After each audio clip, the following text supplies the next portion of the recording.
2 1। नवाज शरीफ का आज साहिवाल का जलसा जो था बड़ा महदूद जलसा था। उसमें सबसे पहले तो जो मुझे लगता है कि हमें मजम्मत करनी चाहिए वो ये है कि राना सनाउल्लाह को बिल्कुल फ्रंट सीट के ऊपर बैठाया गया और मरीम नवाज शरीफ ने जिस तरीके से उनकी तवाज़ो की उससे बिल्कुल वाज़ेह है कि राना सनाउल्लाह ने जो PTI की ख़वातीन की तज़हीक की उसको मरीम नवाज शरीफ की पूरी शाह हासिल थी, जो बहुत ही एक बदकिस्मत की बात है। दूसरी बात यह है कि नवाज शरीफ अपना रवायती नैरेटिव जो है वो दे रहे हैं।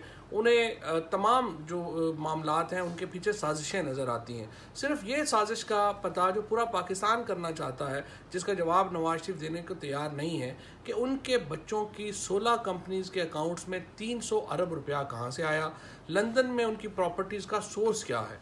अगर आप नवाज शरीफ से ये सवाल ना पूछें तो फिर पाकिस्तान की जमहूरियत को भी कोई ख़तरा नहीं है, फिर इमरान खान भी सही हैं, फिर बाकी पार्टीज़ भी सही हैं। लेकिन अगर आप उनसे ये सवाल पूछेंगे तो फिर जमहूरियत भी ख़तरे में है, नादीदा क़ुव्वतें भी उनके ख़िलाफ़ साजिशें कर रही हैं और पूरी कायनात ही अलट पलट है। नवाज शरीफ को चाहिए जो बुनियादी सवालात हैं उनका जवाब दें और प्रॉपर्टीज़ का और अपना सोर्स ऑफ मनी बताएं।